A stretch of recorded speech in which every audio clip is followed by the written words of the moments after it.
नमस्कार साथियों, आप सभी का रेनेबल क्लासेज में स्वागत है। आप सभी की मांग को देखते हुए आज एक छोटा सा सेशन संधि पर रखा है। हालांकि संधि पर बहुत सारे वीडियो यूट्यूब पर चल रहे हैं, मगर जो आज का ये वीडियो आपके लिए स्पेशल होगा, संधि को छोटी छोटी ट्रिक से सिखाने का मेरा प्रयास रहेगा। आप वीडियो के एंड तक जुड़े रहिए, तब जाकर के आपको पता चलेगा कि हाँ, बंदे ने ट्रिक गजब की दी है, शानदार ट्रिक दी है। एक बार देखोगे, चाहे संस्कृत की संधि हो चाहे हिंदी की संधि हो, आपकी कभी गलत नहीं होगी। शब्द को देखते ही आप पहचान लोगे कि हाँ, उस शब्द के अंदर यह संधि बैठ रही है। ठीक है ना। संधि से संबंधित हर एग्जाम के अंदर 2 से 3 क्वेश्चन आते हैं। उसमें पूछ दिया जाता है कि 4 शब्द देते हैं, उनमें से कौन सी शब्द में कौन सी संधि है। ठीक है, तो सबसे पहले जानेंगे कि जो संधि है 2 वर्णों के मेल से बनती है या 2 शब्दों के मेल से बनती है। तो बता देना चाहूँगा कि संधि है जो 2 वर्णों के मेल से बनती है। ठीक है ना, 2 वर्णों के मेल से, 2 वर्णों के मेल से संधि का निर्माण होता है, ध्यान रखोगे। और 2 शब्दों के मेल से समास का निर्माण होता है। ठीक है, तो 2 वर्णों के मेल से संधि बनती है। अब बात करते हैं सबसे पहले स्वर संधि से संबंधित। कौन सी संधि? स्वर संधि। स्वर के भेद कितने हैं? 5 भेद है। सभी को ध्यान होना चाहिए कि स्वर संधि के कितने भेद है? 5 भेद है। अब उस 5 भेदों को, प्रत्येक भेद की अलग अलग ट्रिक है। केवल 2 शब्द आप याद रखोगे, संधि आपकी कंप्लीट हो जाएगी। यह मेरी गारंटी है। यदि वीडियो को एंड तक देखा है तो संधि से संबंधित जो भी समस्या है आपकी सॉल्व हो जाएगी। बहुत सारे एग्जाम आ रहे हैं, उस एग्जाम के अंदर संधि से हर भर्ती के अंदर हिंदी का टॉपिक जो संधि है वो जुड़ा हुआ है। ठीक है ना। तो सबसे पहले अपन लेते हैं दीर्घ संधि। कौन सी संधि? दीर्घ संधि। अब देखिए, दीर्घ संधि के पहचान के नियम क्या है? केवल एक ही ट्रिक बता रहा हूं, आप उसमें शब्द याद रखोगे, बड़ा, बड़ी। ये 2 शब्द याद रखोगे, बड़ा या बड़ी। बड़ा या बड़ी का मतलब क्या होता है कि शब्द दे रखा है, जैसे मान लीजिए ए है, तो ए से बड़ा कौन है? आ बड़ा है। ए से आ बड़ा है। ई, छोटी ई से छोटी ई बड़ी है। छोटे ऊ से बड़ा ऊ बड़ा है। ठीक है ना। जैसे ए से बड़ा कौन है? आ बड़ा है। इस छोटी ई से बड़ी कौन है? बड़ी ई। इस छोटे ऊ से बड़ा कौन है? बड़ा ऊ। अब कोई भी शब्द के अंदर आ दिखे, ई की मात्रा दिखे और ऊ का मात्रा दिखे, तो उसके अंदर कौन सी संधि होगी? दीर्घ संधि। नाम याद रखोगे, बड़ा, बड़ी। जैसे मैं उदाहरण दे रहा हूं, जैसे हिमालय। कौन सा शब्द है? हिमालय। इसकी अपन संधि विच्छेद करते हैं तो हिम प्लस आल्य करते हैं। ठीक है ना। तो यहाँ पर क्या है? माँ है, तो मैं से माँ बड़ा है, ए से आ बड़ा है, तो इसमें कौन सी संधि होगी? दीर्घ संधि होगी। ठीक है। जैसे विद्यालय। कौन सा शब्द है? विद्यालय। तो देखिए, संधि विच्छेद करते हैं, विद्या धन आल्य, तो इस धा से यहाँ से सब टूट रहा है ना, तो यहाँ पर आ की मात्रा है, तो ऐसे आ बड़ा हो गया, तो कौन सी संधि होगी? दीर्घ संधि होगी। चलिए, नंबर 2 पे अपन संधि लेते हैं गुण संधि। गुण संधि की ट्रिक क्या है? देखिए, वन मात्रे यानी एक मात्रा, एक मात्रा होगी। जिस शब्द के अंदर, शब्द के ऊपर एक मात्रा होगी, उसके अंदर गुण संधि होगी। शब्द ले लिया मैंने सुरेश।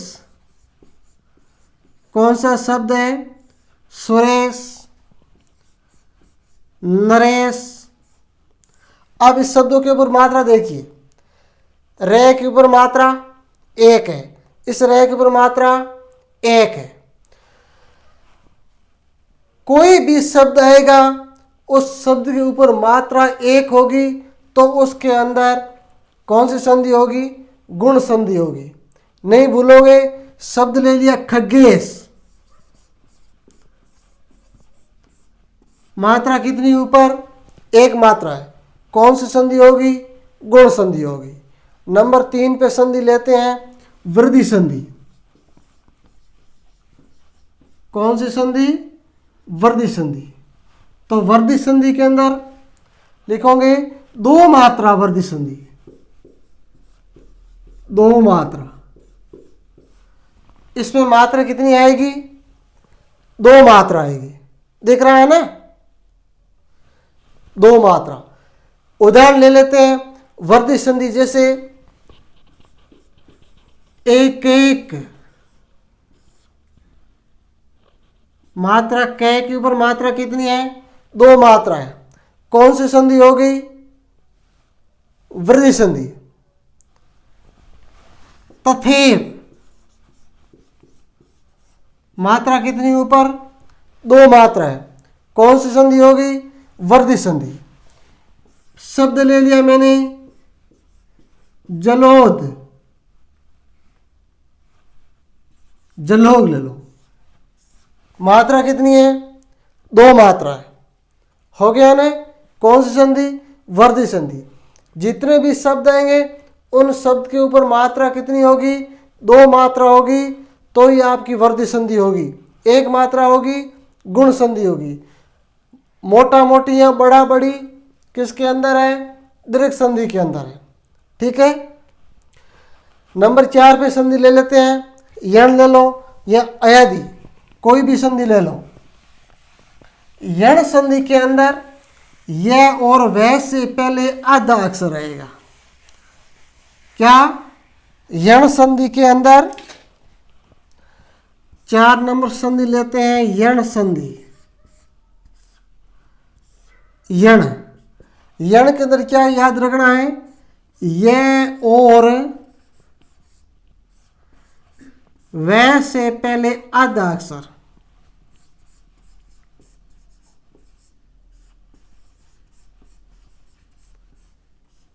आधा अक्षर, यह तो याद रहेगा। यण संधि यह से शुरू हो रही है तो ट्रिक भी यह से शुरू हो रही है, यह और वह से पहले आधा अक्षर। कोई भी शब्द ले लो, जैसे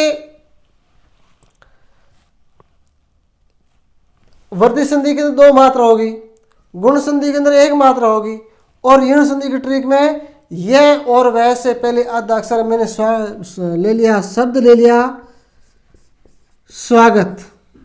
अब आप शब्द को देखो, वह आया हुआ है और वह से पहले क्या है? आधा से। संधि कौन सी होगी? यण संधि। शब्द ले लिया मैंने अभ्यास, कौन सा शब्द लिया? यह से पहले क्या है? आधा अक्षर। शब्द ले लिया अभ्यर्थी, यह से पहले क्या है? आधा अक्षर है। समझ में आ गया? कौन सी संधि होगी? यण संधि। यह और वह से पहले आधा अक्षर आया, संधि होगी यण संधि। अब अंतिम संधि रही है अपनी अयादि संधि। कौन सी संधि? अयादि। अब अयादि संधि के अंदर आपको 4 शब्द याद रखने हैं। कौन सी संधि के अंदर? 5 नंबर संधि अयादि। अब इस अयादि संधि के अंदर 5 शब्द याद रखने हैं आपको। एक तो अय, एक आय, एक अव और एक आव। 4 शब्द याद रखोगे, आपकी अयादि संधि कंप्लीट है। जैसे मैंने शब्द ले लिया चयन। अब इस चयन शब्द के अंदर अय है, आय है, अव है, आव है। इस चयन शब्द में कौन सा शब्द है निकालने के लिए आपको इस शब्द का बार बार रिपीट आपको करना पड़ेगा। बार बार इस शब्द को आप दोहराओ, चयन चयन चयन चयन, तो इसमें अ शब्द निकल रहा है। कौन सा शब्द निकल रहा है? अ शब्द निकल रहा है। वो अ कहाँ से देखिए, यानी च में से अ को निकाल लो और यह जुड़ेगा तो क्या अ निकलेगा। ठीक है, अ आय, आय। जैसे मैंने शब्द ले लिया नायक, पावक। अब नायक में क्या है? आय, नय के अंदर आ जुड़ा हुआ है और यह है, इसमें क्या निकल रहा है? आय निकल रहा है। चैन में क्या निकल रहा है? आय निकल रहा है। अब इसमें पै के अंदर क्या है? आ जुड़ा हुआ है और वह तो है, तो इसमें क्या है? आव आ गया। अब शब्द है अव, जैसे पवन शब्द है, पवन में क्या है? यहां पर अव है, तो पवन, पवन के अंदर कौन सी संधि होगी? ऐदी संधि। शब्द ले मैंने धावक, धावक में क्या है? आव है, कौन सी संधि होगी? अवधि। ठीक है, तो इसी प्रकार से ये त्रिसंधि बहुत अच्छी तरह से आपको समझ में आई होगी। और यदि कोई आपकी समस्या संधि से संबंधित तो कमेंट कर दीजिए, आप सभी का जवाब दिया जाएगा। थैंक यू, फिर मिलते हैं नेक्स्ट वीडियो में। और इस वीडियो को आपके मित्रों के साथ में ज़्यादा से ज़्यादा शेयर कर दीजिएगा, ताकि आपके साथ साथ में आपके मित्र भी इस वीडियो का भरपूर आनंद ले सके और सीख सके। धन्यवाद, थैंक यू वेरी मच।